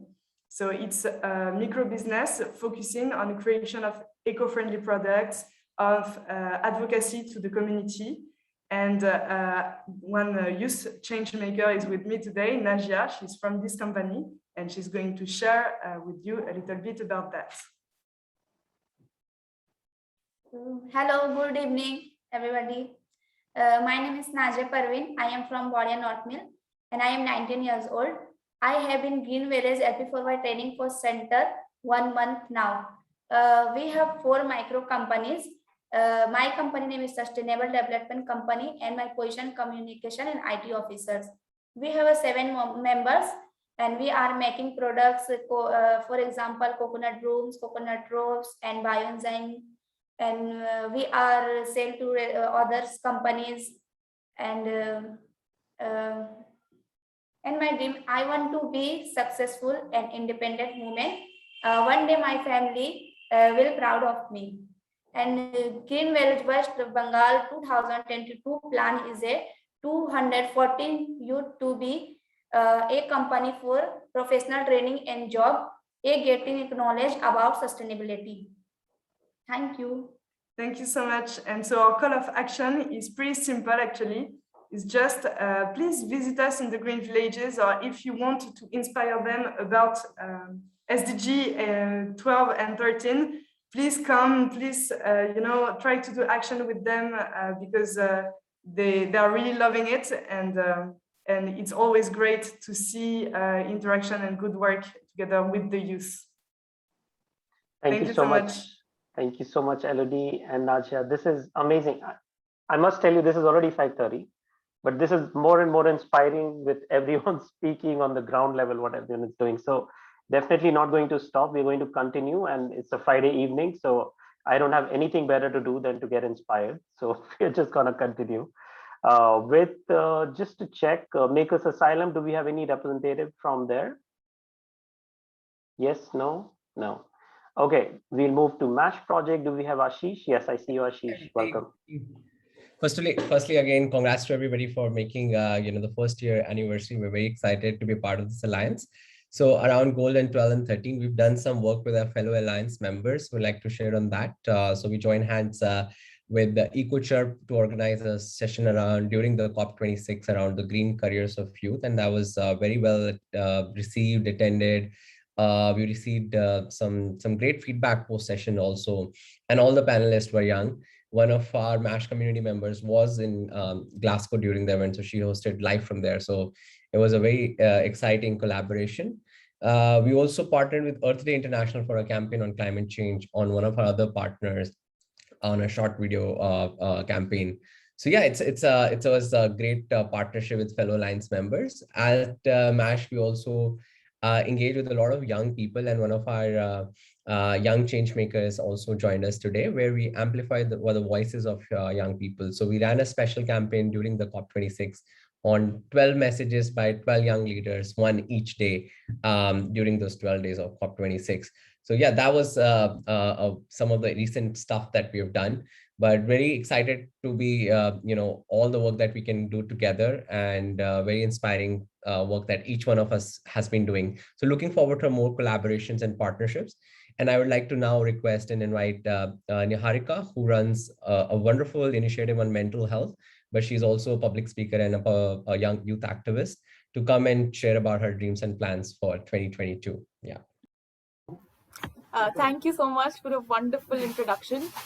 And since everybody's talking about huge goals, I have, it's amazing to hear those, but I have very individual plans for 2022, in the way that it's also like a message to youth to inculcate certain eco-friendly habits, to make it a part of your living, so that every time you are doing something, you keep in your mind that there's environment that you need to take care of. So everything that you do, be it from not wasting food, or using public transport, carpooling, or something as basic as gifting plants to your friends on birthdays, and all of these, taking part in plantation drives. So making it a part of your living, it's something very basic when you do it every day, but then it can have massive impact when a lot of people come together and do it. So this is just one thing that is one of my plans for 2022, and thank you so much for giving me this opportunity to share it. Thank you so much. Thank you, Ashish. Thank you, Niharika. Moving on from one inspirational story to another, we have Melton Foundation, and I know Sonali, you are here.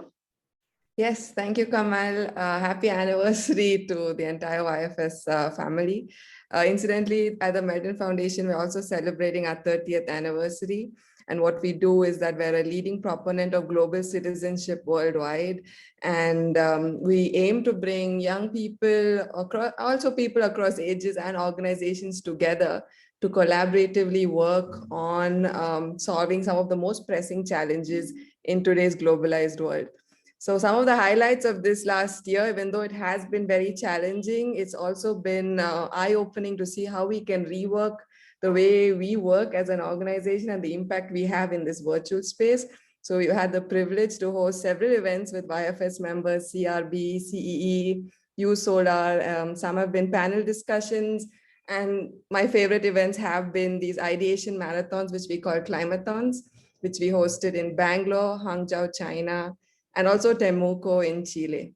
So our call to action and what we do is mostly bringing people together. So if you're interested in collaborating with us in any of our regions across the world, we would be happy to do so. We also have 2 fellowship programs, one that is aimed at youth between 18 to 25 years of age that are just entering the phase of becoming change makers, and the other that is aimed at social innovators, SDG practitioners, to really come together and collaboratively build their potential for larger impact. These are fully funded programs. So if you're interested, please do message me or get in touch with us. So I also do have one of our star fellows from the Melton Foundation Network, Harshini. So over to you. Hello, everyone. Congratulations on the 1-year anniversary. Continuing on what Sonali was speaking about, our essence as a foundation lies in the collaboration that we bring to the table. And my work at the foundation has mainly focused on SDG 4. However, given the pressing need of climate change, we also want to collaborate with people who can bring together a lot of solutions for green technology. I'm an architecture student myself, so this is something that I want to do as a career further to go. So hearing from people who have been doing so many different initiatives in the green space is something that's been extremely inspiring. And it would be great to collaborate with all of you all. So I think the call of action here would be to see that these SDGs don't individually exist, and they have to mutually exist for us to actually see cultivative change. And that's something we should all work together for. Yeah. Thank you. Thank you, Harshini. Thank you, Sonali, for sharing those wonderful, encouraging words. We have sustainable advancements. Dr. Nayan, are you here with us?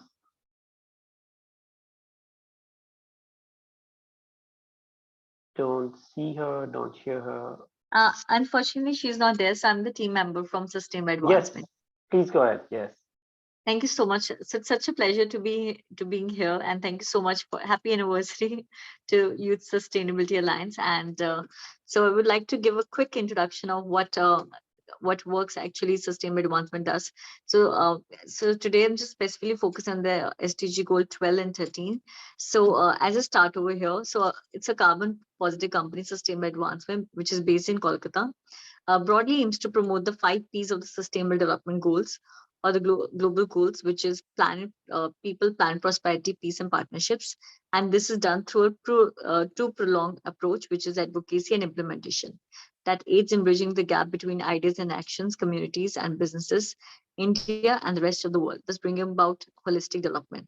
And its founder director, which is who is Dr. Nayan Mitra, believes in bringing together and working in collaboration with the different stakeholders in the society to have holistic approach for sustainable development. And that is why we have 2 verticals, which is currently, that is the brand Alna, which is the arm of responsible product of sustainable advancement that has changed the gifting, which was used to be done in India, because we came up with the concept of impact bags that not only committed messages on sustainability, but also made them available and accessible to all, from corporates to students. And the idea was to create a conscious movement into sustainable living. In fact, Alna products have been widely accepted and admired by all stakeholders. It empowers vulnerable women rescued from trafficking and help them mainstream their skills and gain financial independence and key skills. Recently, Dr. Nayan Mitra also got this opportunity to be the part of UN Women, the Do Industry Disruptor program, with amazing facilitator and wonderful peers representing Alna for sure. And besides that, sustainable advancement is also being indulged in the space of Earth Restore, which has adopted public land in Newtown, that is in Kolkata, where they're growing an urban forest of main bamboos, as bamboos give out more than 35% of oxygen than any trees. And they have for that multi-stakeholder approach, where sustainable advancement is working with the government, academicians, and the local community to raise awareness and create a sustainable model to undertake a climate I'm sorry, I'll have to stop you to give you a call to action straight away. Okay, in the interest of time. So the call to action that we're doing, it's currently Sustainable Advancements collaborate with the All India Management Association to initiate the certificate course on sustainable advancement. And we have been also part of Shakti Empathy Project for the impact assessment of the budding entrepreneurs. So I would request another team member of us, that is Tejasvi, to talk about the contribution that she would like to create. Thank you. Hello, everyone. So first of all, my sincere apologies because I can't turn on my video today. So I hope you all are doing well. And myself, Tejasvi Rathod, and I'm a youth ambassador and an intern at Sustainable Advancements. So today I'll be talking about what I do at SA and the goals that SA has helped me to think of and pursue. So currently at Sustainable Advancements, I'm learning and researching about various SDGs, primarily focusing on SDG 12 and 13. So personally, I follow sustainable practices and waste management while cooking on daily basis. So for SDG 12, that is for responsible consumption and production, I would like to educate people, small cafes or businesses to monitor their raw material purchase and how to control food wastage. And focusing on SDG 13. So in future, I'm planning for a startup related to ready-to-eat food products, which are made out of millets, which comes under the domain of sustainable food crops. So my goal is to keep the startup end-to-end sustainable, to provide low carbon products and services, and a business which is built with resilience in its operations and supply chains and the community in which it operates. Thank you so much for listening. Thank you so much. Moving on next to U Solar Clean Energy Solutions.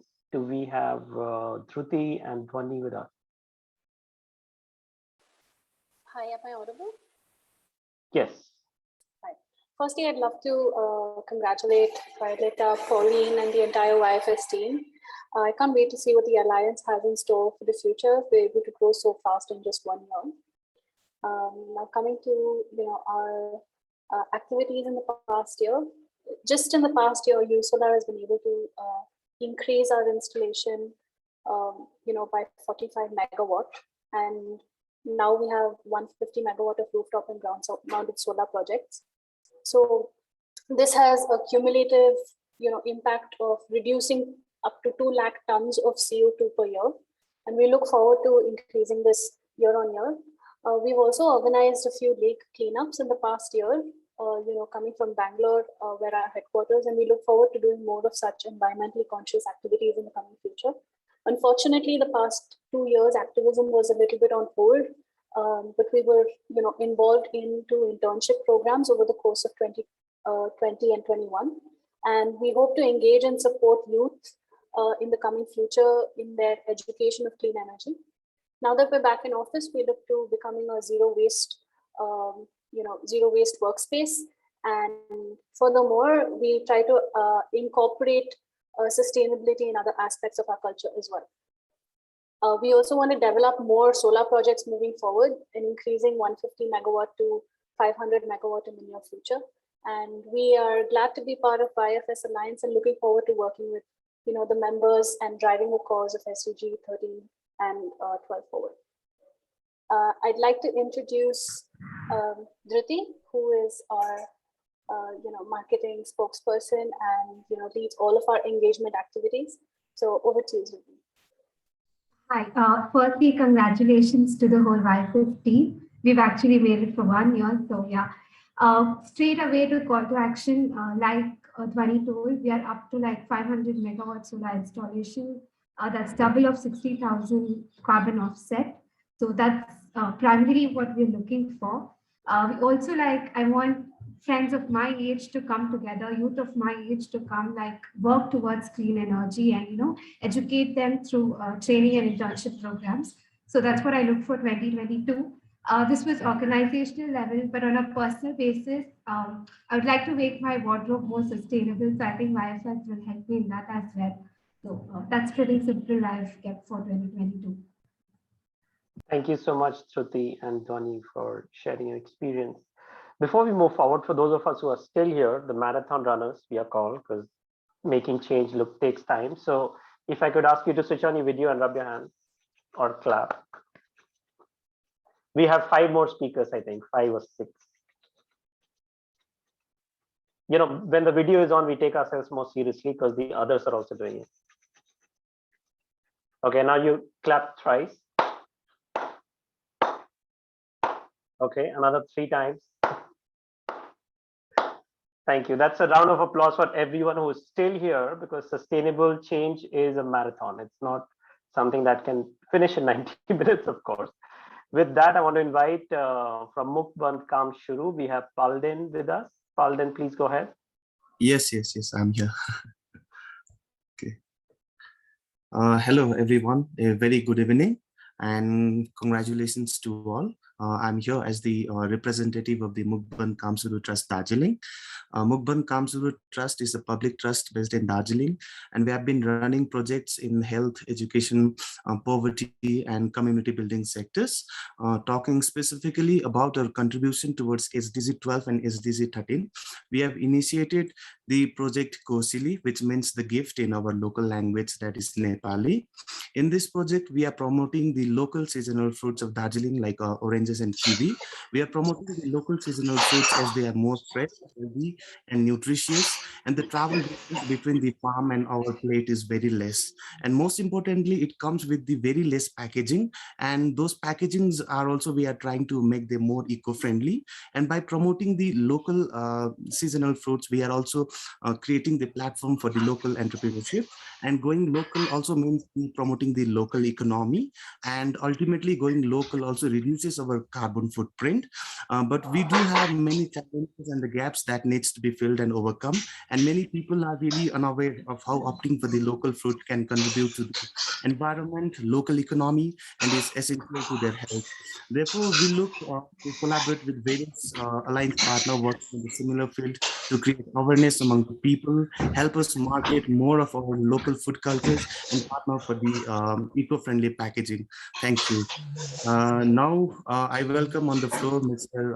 Rahul Amulya Pradhan, who is the president of our trust, to present his visions and plan for the years to come. Thank you. Thank you, Palden. Am I audible? Yes, yes, yes. Yes. Oh, yeah. Okay. Thank you so much, Kamal, for giving me the space to share our vision. So, Mukban Council Trust has been operating in Darjeeling Hills for the last 5 years, and it's not just in the SDG 12 and 13 sector that we are functioning, but to speak specifically about our plans in this sector for the years to come.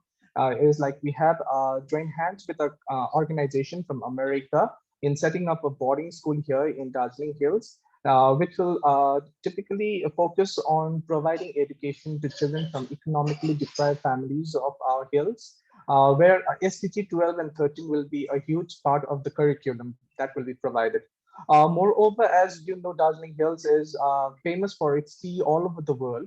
But due to the climate change that has been impacting different livelihoods and consumption behaviors around the world, Darjeeling tea is no exception when it comes to impact from climate change. So because of this, the aroma, the flavor of Darjeeling tea has been degrading over the years, leading to huge decrease in the overall production of the tea itself, which has led to a huge unemployment crisis in our tea gardens. So Mukban Council Trust in the years to come would like to shift the workforce away from the labor-intensive Darjeeling tea gardens to a more sustainable agriculture and sustainable farming, whereby, as Falden said, we try to, give access to the markets to the produce by these farmers. So my call to action to all our alliance members would be to help us set up sustainable livelihood missions in Darjeeling Hills. And my message to everyone is together we can and we will. And congratulations to all the alliance members for making into the first year. And we hope to see many more years of togetherness to come. Thank you so much. Thank you so much, Rahul. And sticking to the time, now talking about time, if I could ask the rest of the members to only mention the call to action and the link of their organization in the chat section. And talking about making the tea sector more sustainable, who better than Bhatt from the Rainforest Alliance to talk about what the Rainforest Alliance does to make the tea sector more sustainable. But Bhatt, please stick to the call to action and mention the links in the chat. Yeah. So I think my call to action with respect to what we are doing here, right? I mean, as a youth representative, every one of us have been doing a tremendous job in order to, promote and talk about sustainability. We all are, we need to basically be our ambassador of sustainability whenever we go. And I think as a being a youth in this time, having in this enormous power of digital media and the social media.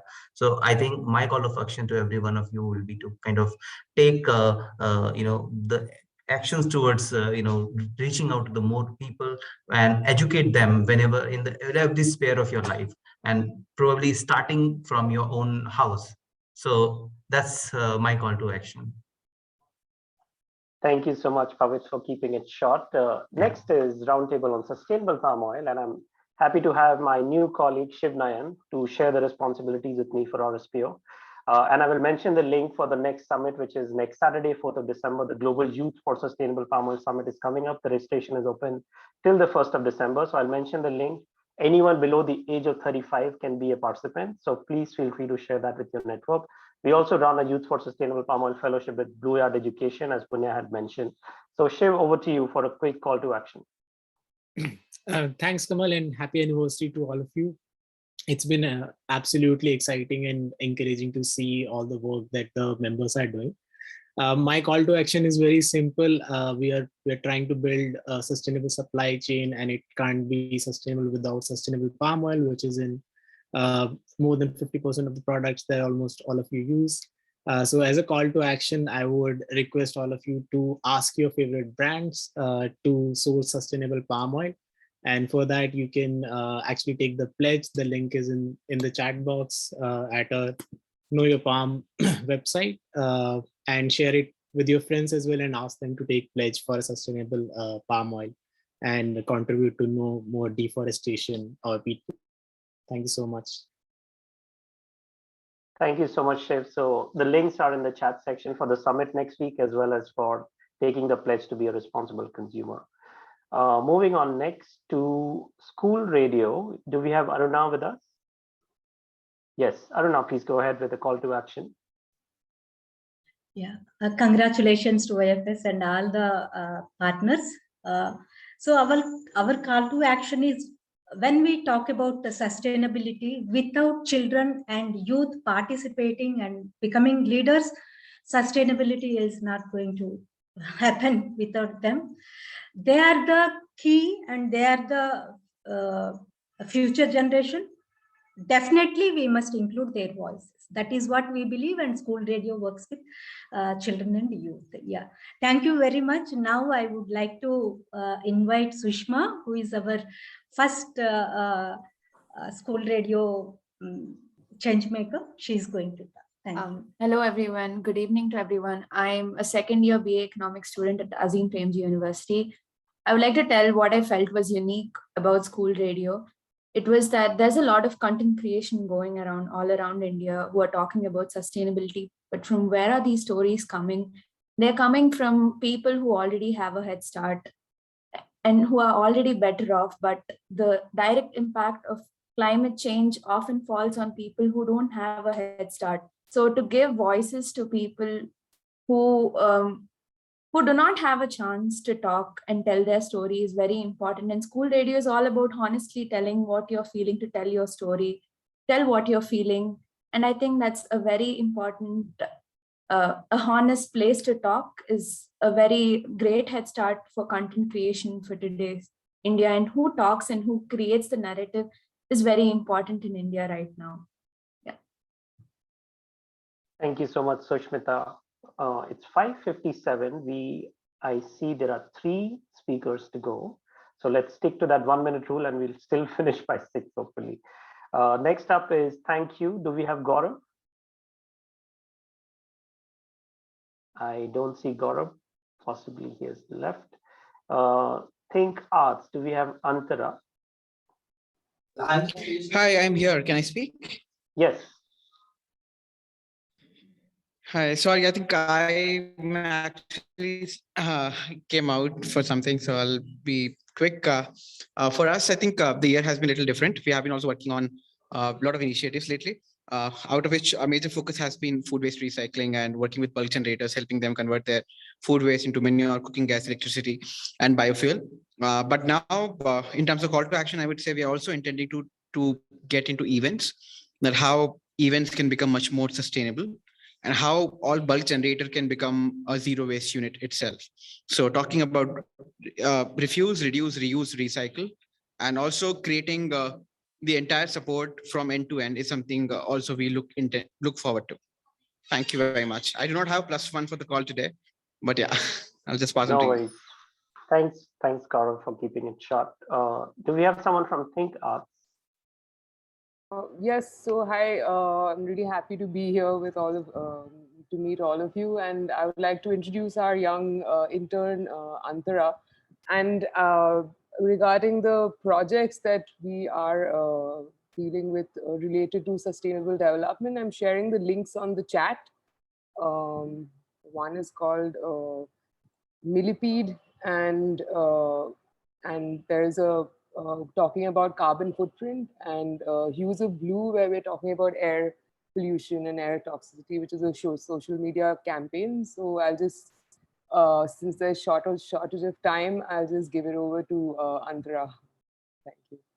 Hi, so working with Hues of Blue really encouraged me to sort of look at pollution and climate change is kind of an all-consuming problem that's always around us, rather than in certain actions, as I used to before, as in just in waste or just in conserving energy, but actually it's all around us. And my call to action would be is to actually ask all other young people like myself to really take a look around themselves and try to realize the true extent of the impact. And then I think everyone will be moved to try to change something, because once you realize, you can't look away.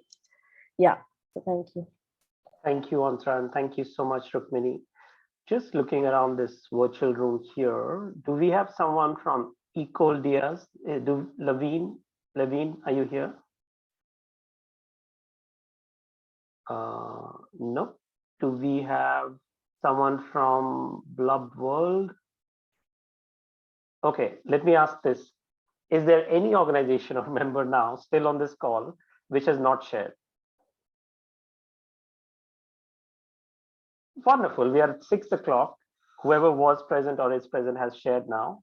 And I would not like to take too much of your time. My only call to action is to put your intention. My dream when I was thinking about this alliance before the launch last year was, can we have like a general assembly, the fancy United Nations General Assembly. So next year, let's hope that the world opens up. There is, a physical meetup that happens, an annual retreat that happens next November, December. And imagine sitting in an annual conference in which every member is voting for resolutions to pass, something that asking the government, asking NGOs, asking corporates, asking people of India and around the world. So my dream is all of us meet in person next year more often, because the real power of the alliance lies in the physical networking, and no one can deny that. And we can do a lot virtually, but I think the big thing is when we'll all meet, and imagine having a great time over lunch, dinner, coffee, and things like that, and passing resolutions in a General Assembly that would actually be submitted to governments and corporations. So with that, I would like to close with a big thank you to all of you who have stayed till 6 p.m. If I could ask you to unmute yourself and give a big round of applause to yourself and to everyone else, to create some noise. Let people in your house or home or office, wherever, ask you what you're clapping for. So thank you so much. And I don't know if anyone has taken screenshots, but please take screenshots. I know, Violetta, you're still there. Can we have one screenshot if everyone can switch on the videos? These are the last survivors of sustainability, for whom this is the top priority. All right, so I'm taking the screenshots. If is there anyone else who would like to show the cameras on? Okay, so we can prepare our whatever gesture we want to make. And okay. All right, so here we go. 1, 2, 3.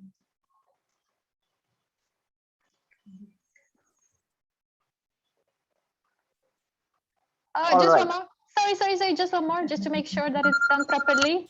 1, 2, 3. Here we go. Okay. Yeah, that's this time I made it.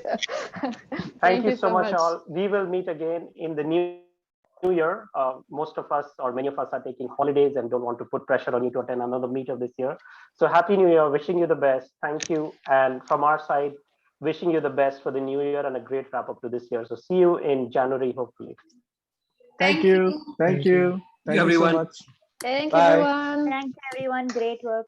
Thank you very